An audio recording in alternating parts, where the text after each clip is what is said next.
Gagasan itu asupan pokok demokrasi berkualitas. Gagasan mesti dipertarungkan. Yang terbaik akan menang. Semakin banyak politik gagasan mengisi panggung, politik identitas tak punya tempat bernaung. Simak Gagasan UKI. Assalamualaikum warahmatullahi wabarakatuh. Salam sejahtera untuk kita semua. Om Swastiastu, Namo Buddhaya, Salam Kebajikan. Teman-teman, belakangan muncul peraturan pemerintah atau PP nomor 25 tahun 2024 tentang pelaksanaan kegiatan usaha pertambangan mineral dan batu bara. Saya udah baca PP tersebut dan sekilas aja ya kayak normatif deh. Namun ada satu pasal yang dalam PP tersebut itu udah bikin heboh seantero negeri. Di dalam PP tersebut ada pasal 83A yang mengatur tentang penawaran wilayah izin usaha atau pertambangan khusus atau WUPK. Bunyi pasal 83A ayat 1 menyatakan, dalam rangka peningkatan kesejahteraan masyarakat, WUPK dapat dilakukan penawaran secara prioritas, garis bawahi prioritas ya, kepada badan usaha yang dimiliki oleh organisasi kemasyarakatan keagamaan atau ormas keagamaan gitu ya. Nah, pasal inilah yang kini menjadi pro dan kontra di tengah masyarakat. Mereka yang kontra misalnya ya adalah pengamat ekonomi energi Universitas Gadjah Mada, Pak Fahmi Radi. Dikutip dari kantor berita tirto.com, Pak Fahmi bilang, PP tersebut nggak masuk akal. Sejatinya organisasi keagamaan nggak ngerti dalam pengelolaan tambang dan bukan sebuah pekerjaan mudah juga. Pak Fahmi khawatir yang terjadi nantinya ya, ormas itu hanya sebagai maklar yang dapat WUPK namun dijual ke swasta gitu. Ada juga anggota Komisi 7 DPR RI, Pak Mulyanto, yang bilang pemerintah menjadikan IUPK sebagai komoditas transaksi politik dengan kelompok-kelompok tertentu. Sementara yang pro terhadap PP ini teman-teman, ya terutama ormas keagamaan itu sendiri. Misalnya Nahdlatul Ulama atau NU ya. Dikutip dari halaman resmi Nahdlatul Ulama nuonline.com, Ketua PBNU Kiai Haji Yahya Khalil Stakuf atau Gus Yahya ya, mengatakan pemberian izin tambang untuk ormas keagamaan dari pemerintah merupakan tanggung jawab yang harus dilaksanakan dengan sebaik-baiknya agar tujuan mulia dari kebijakan ini sungguh-sungguh tercapai. Memang Gus Yahya dalam hal ini nggak mengatakan menyambut baik atau menolak. Namun setidaknya beliau sudah mengatakan bahwa NU dengan segala infrastruktur yang dimilikinya siap diberikan tanggung jawab ini. Sementara anak organisasi NU yang bergerak di bidang kepemudaan GP Ansor ya, mereka terang-terangan ya menyambut baik kebijakan ini. Dikutip dari kantor berita kompas.com, Ketua Umum GP Ansor ya 2024 sampai 2029 ya, yang artinya baru kemarin dilantik, Gus Adin Jauharudin bilang kebijakan tersebut adalah ide bagus. Lalu ada juga yang setuju dengan catatan, yaitu Ketua Komite Tetap Kadin Minerba, Bang Arya Rizky Darsono. Dikutip dari kantor berita CNBC Indonesia, Bang Arya Rizky mengakui bahwa semangat dari pemerintah untuk memberikan izin pengelolaan pertambangan kepada ormas ini udah cukup baik. Pasalnya kebijakan itu dilakukan untuk meningkatkan kesejahteraan masyarakat.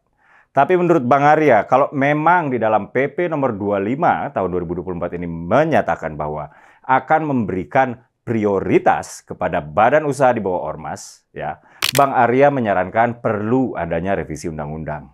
Kenapa revisi undang-undang? Begini, karena menurut Undang-Undang Minerba, mereka yang mendapatkan prioritas dalam pengelolaan tambang adalah perusahaan-perusahaan milik negara seperti BUMN atau BUMD misalnya ya. Masuk akal ya. Dan ada juga yang bilang ormas ngapain punya usaha, nanti nggak fokus sama tujuan ormasnya, atau nanti malah kehilangan idealismenya, malah berbisnis gitu katanya. Menurut saya pemikiran seperti ini kuno. Kenapa? Karena setiap organisasi, komunitas, atau bahkan LSM sekalipun, itu sebaiknya mampu mengenerate income sendiri. Kalau enggak, mereka pasti, ya sekali lagi, pasti akan disetir sama bohirnya. Justru kebalik, ormas yang mampu mengenerate income sendiri, yang mandiri secara finansial, akan sangat sulit sekali untuk dikendalikan atau bergantung pada bohir. Karena untuk sebuah organisasi dapat mencapai tujuannya, ia harus konsisten. Dan untuk konsisten, anggota organisasi tersebut nggak boleh ada yang lapar.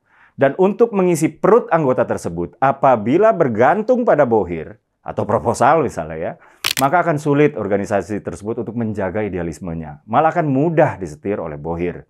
Inilah kenapa di Eropa konsep sociopreneurship ya udah meledak ya pada tahun 2000-an kemarin. Jadi menurut saya nggak ada yang salah dengan organisasi masyarakat yang memiliki perusahaan atau berbisnis ya, yang mampu mendatangkan pendapatan untuk membiayai kegiatan si ormas tersebut.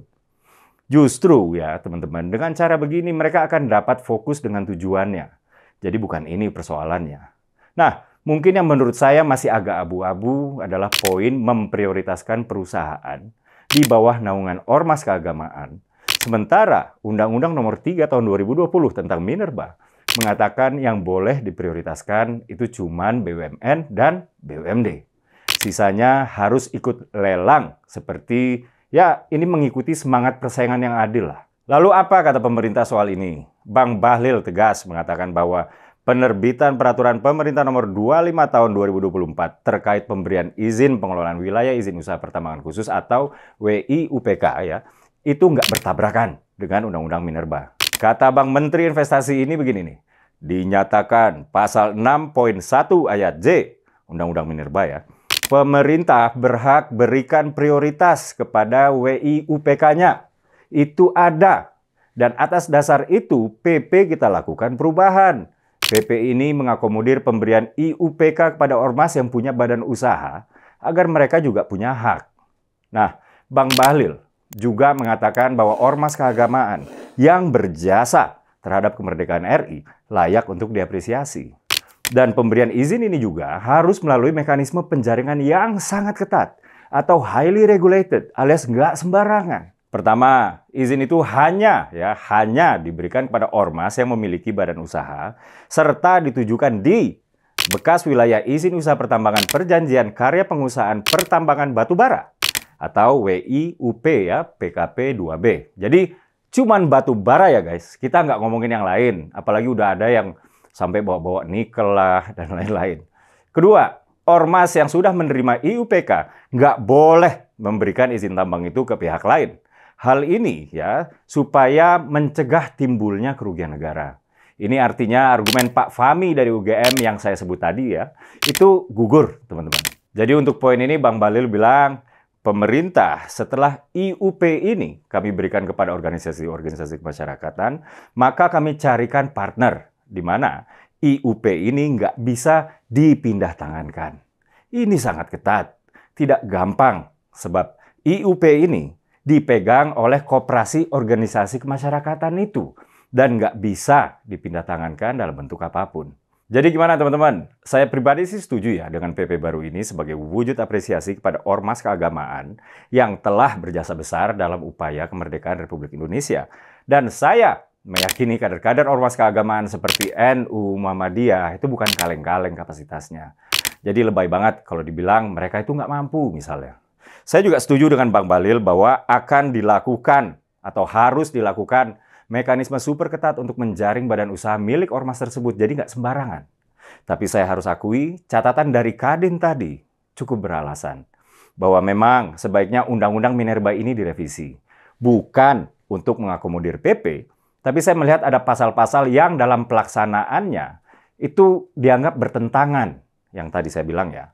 Maka inilah yang perlu diharmonisasi. Dan catatan kedua saya, teman-teman, juga dalam prakteknya ya, supaya pengelolaan batubara oleh perusahaan ormas keagamaan ini diikuti juga dengan trade-off yang menguntungkan badan usaha swasta yang lain agar nggak terlalu mencederai keadilan lah. Teman-teman, segitu aja ya dari saya, takutnya kepanjangan. Ya, setidaknya semoga menambah pengetahuan dan membuat teman-teman ikut berpikir. Saya Dede Prayudi, wassalamualaikum warahmatullahi wabarakatuh.